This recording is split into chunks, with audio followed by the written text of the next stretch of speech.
নমস্কার বন্ধুরা, তিয়াসার রেসিপিতে সকলকে স্বাগত জানাই। আজকে আমি রসুন আর শিম দিয়ে একটা দুর্দান্ত স্বাদের রেসিপি আপনাদের জন্য নিয়ে এসেছি, যেটা গরম গরম ভাত, রুটি, পরোটা সব কিছুর সঙ্গে খেতে পারবেন। খেতে অত্যন্ত সুস্বাদু হয় আর বানানো তো খুবই সহজ। ঘরে থাকা কয়েকটা সামান্য উপকরণ দিয়ে রেসিপিটা আপনারা খুব সহজেই তৈরি করে নিতে পারবেন। তাহলে চলুন আর দেরি না করে রেসিপিটা দেখে নেওয়া যাক। এখানে আমি 250 গ্রাম মতো শিম নিয়েছি আর একটা গোটা রসুন নিয়েছি। এখন আমি এই শিমের দু সাইডের সুতোর মতো অংশগুলো এইভাবে কেটে নিচ্ছি।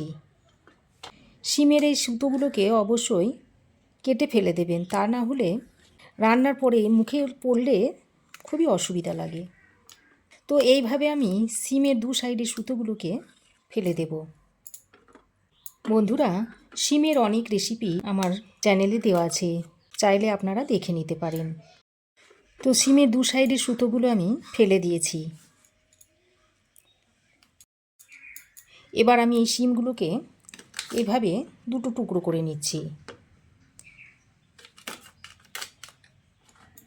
বড় বড় শিম হলে আপনারা 3 ভাগে ভাগ করে নেবেন, আমি এটা দুটো ভাগে ভাগ করে নিচ্ছি। তো দেখুন, সব শিমগুলোকে আমি কেটে নিয়েছি। এবার কেটে নেওয়া শিমগুলোকে আমি একটা পাত্রে তুলে আবারও শিমগুলোকে ভালো করে ধুয়ে নেব। এবার আমি একটা গোটা রসুন নিয়েছি, এই রসুনটাকে একটু ছাড়িয়ে নিচ্ছি।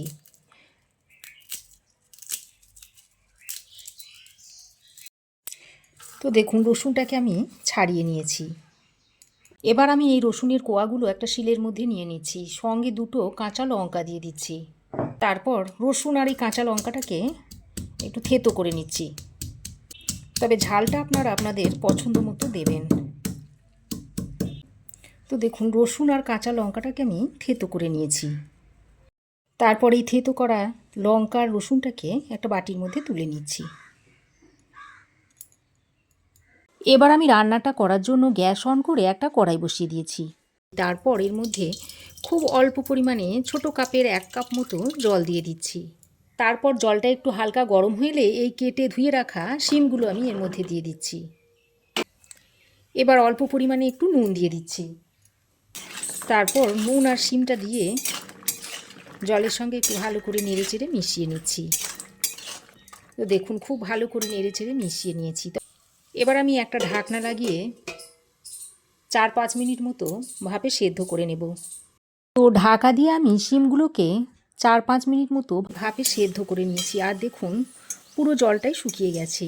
আমি এমনভাবে জল দিয়েছিলাম যাতে শিমও সেদ্ধ হয়ে যায় আর জলও শুকিয়ে যায়।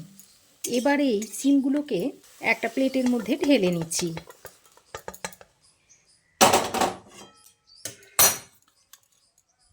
তো আবারও কড়াইটা গরম করে দিয়ে দিচ্ছি পরিমাণ মতো সর্ষের তেল।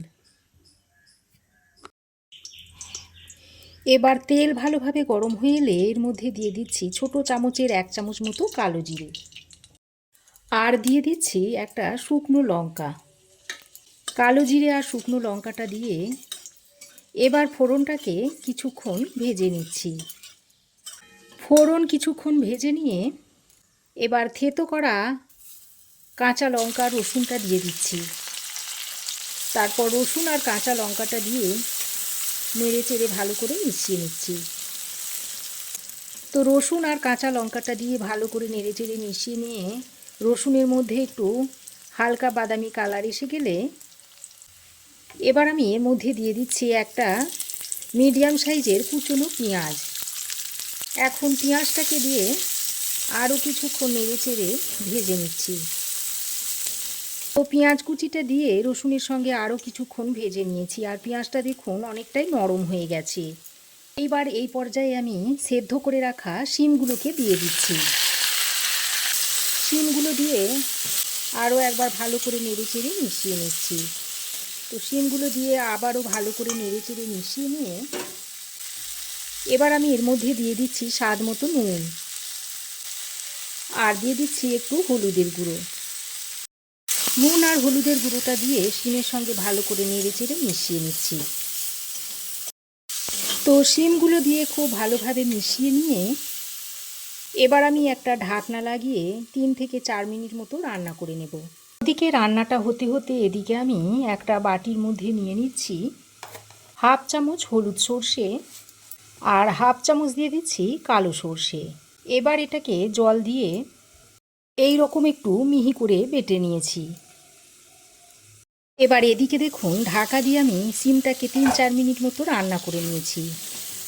আর শিমটা দেখুন বেশ অনেকটাই নরম হয়ে গেছে। এবার আমি শিমগুলোকে এরকম একটু খুন্তির সাহায্যে এভাবে একটু ম্যাশ করে দিচ্ছি।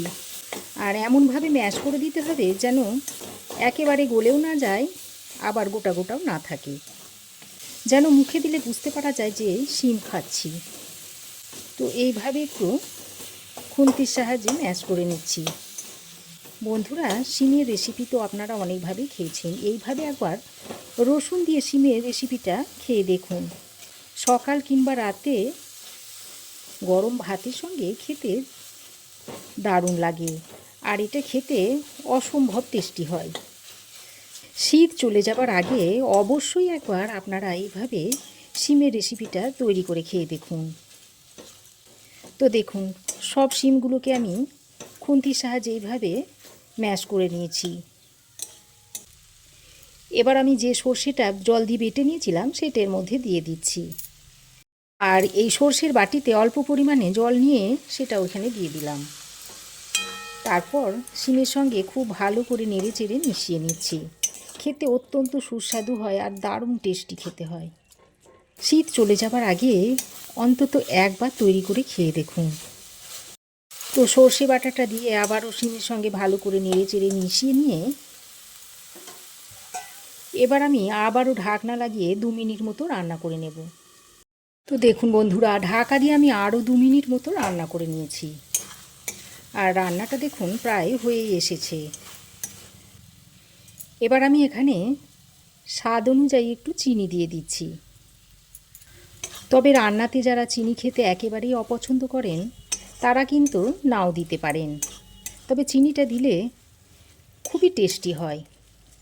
চিনিটা দিয়ে আবারও সব কিছুকে একসঙ্গে ভালো করে নেড়েচেড়ে মিশিয়ে নিয়েছি। এবার সবশেষে কিছুটা ধনেপাতার কুচি ছড়িয়ে দিচ্ছি। তারপর আবারও ভালো করে নেড়েচেড়ে মিশিয়ে নিচ্ছি। আর এইভাবে মিশিয়ে নিলেই রেসিপিটা সার্ভ করার জন্য একেবারেই রেডি হয়ে যাবে। দেখুন শিমের রেসিপিটা এখন সার্ভ করার জন্য একেবারেই রেডি হয়ে গেছে। এবার এটা আপনারা শীতের দুপুর বা রাত্রে গরম গরম ভাতের সঙ্গে অনায়াসেই সার্ভ করতে পারবেন। তো রেসিপি কেমন হলো অবশ্যই একটি কমেন্ট করে জানাবেন। ভালো লাগলে একটা লাইক ও শেয়ার করবেন। পাশে থাকা বেল আইকনটাও অবশ্যই প্রেস করে দেবেন। আর আমার চ্যানেলে যদি নতুন হয়ে থাকেন তো প্লিজ চ্যানেলটাকে সাবস্ক্রাইব করার অনুরোধ রইল। আজ এই পর্যন্তই। আবার দেখা হবে নতুন কোনো রেসিপি নিয়ে নেক্সট এপিসোডে। সে পর্যন্ত ভালো থাকবেন, সুস্থ থাকবেন। ধন্যবাদ।